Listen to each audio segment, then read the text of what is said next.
Saudari-saudaraku terkasih dalam Tuhan Yesus Kristus, selamat pagi dan berkah dalam. Kita berjumpa kembali dalam renungan harian kita, Sabtu 11 Februari 2023. Hari ini kita merayakan Hari Orang Sakit Sedunia. Di paroki kita akan ada misa untuk orang sakit nanti jam 10. Maka bila ada yang sakit atau sangat sakit bisa ikut dalam misa itu. Kita berdoa semoga Tuhan menjamahnya dan akan diadakan pengurapan untuk orang sakit.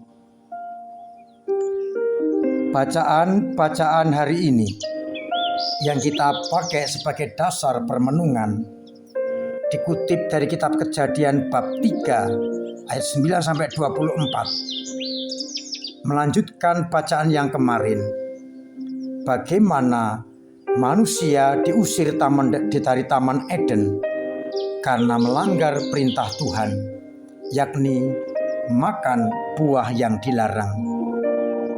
Dan disitulah mereka saling menyalahkan. Mereka dibuat akan bekerja keras untuk memenuhi kehidupannya. Dan ada permusuhan antara ular dengan perempuan, dan keturunan ular dan keturunan perempuan. Sedangkan pada bacaan Injil, Yesus tergerak oleh belas kasihan memberi makan kepada orang-orang yang mengikutinya.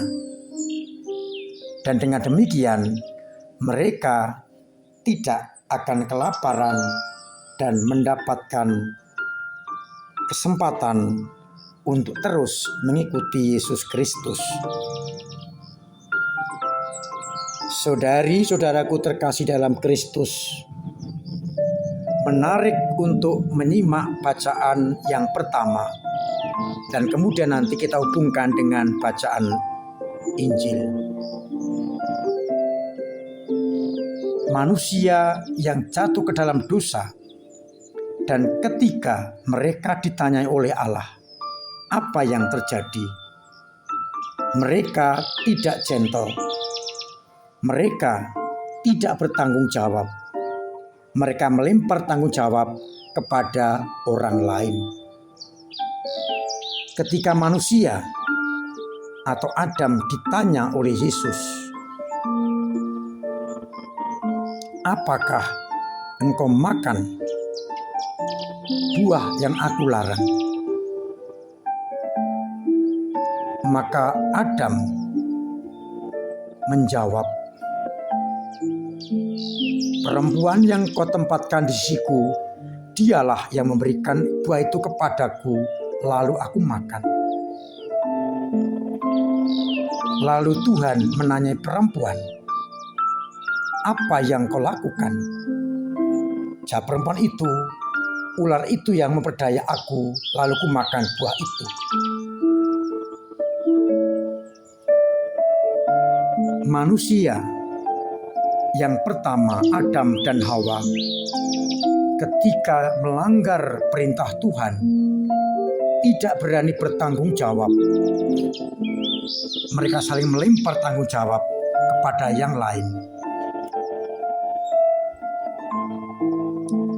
Adam melempar tanggung jawab kepada Hawa, perempuan yang ada di sisinya, dan perempuan melemparkannya kepada ular. Apakah kita semudah itu tergoda untuk melanggar perintah Tuhan? Mengapa kita mudah tergoda? Karena kita memakai ego kita. Ketika ular memperdaya, engkau tidak akan mati, tapi engkau seperti Allah, tahu yang jahat dan tahu yang baik. Perempuan itu berpikir-pikir dan egonya muncul. Ini penting, ini menarik, maka perintah Tuhan dilanggarnya.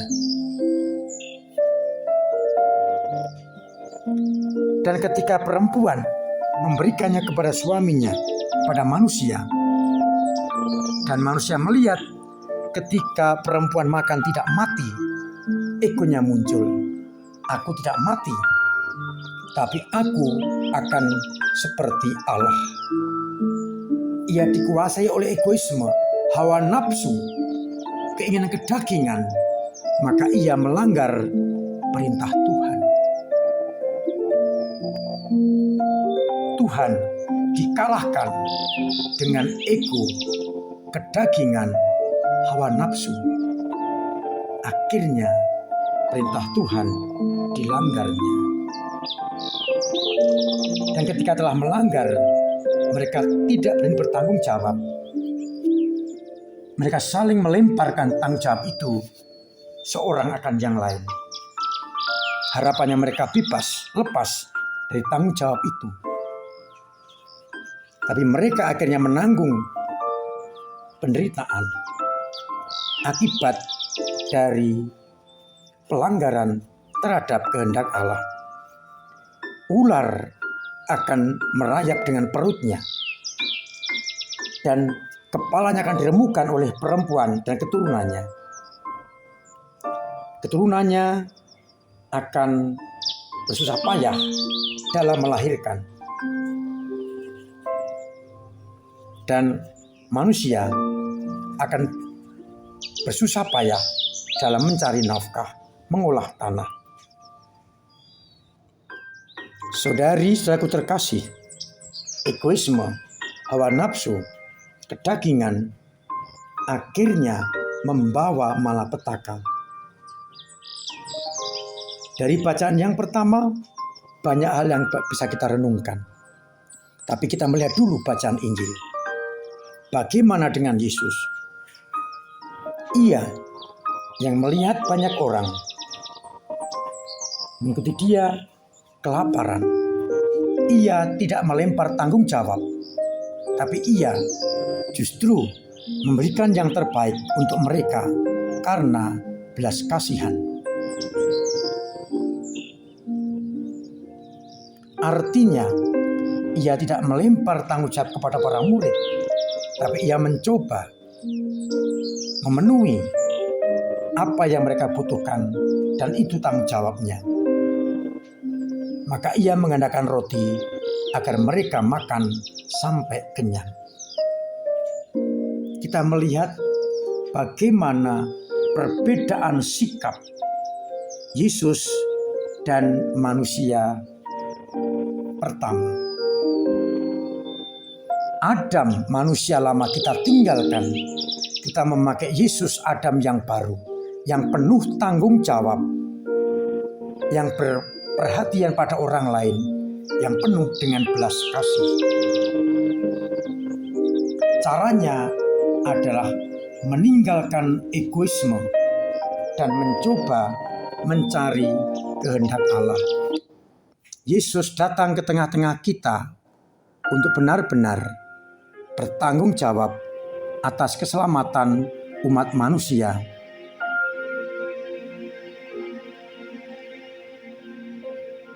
Kalau kita mengikuti Yesus dengan penuh tanggung jawab, maka yang ada adalah sikap cinta kasih. Ia rela menjadi manusia, meninggalkan egoismenya demi keselamatan manusia. Oleh karena itu, kita boleh bertanya pada diri kita masing-masing. Apakah kita dikuasai oleh egoisme, kedagingan, dan hawa nafsu, sehingga seperti manusia pertama melempar tanggung jawab pada orang lain? Atau beranikah kita meninggalkan egoisme itu dan bertanggung jawab atas apa yang kita lakukan? Semoga kita belajar dari manusia pertama dan akhirnya berkaca kepada Yesus, agar sikap-sikap itu selalu kita laksanakan. Kita bertanggung jawab atas perbuatan-perbuatan kita. Sehingga akhirnya dengan dasar cinta kasih kita akan selalu melaksanakan kehendak Allah.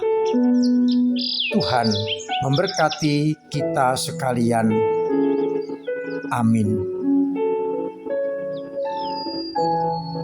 Marilah kita berdoa.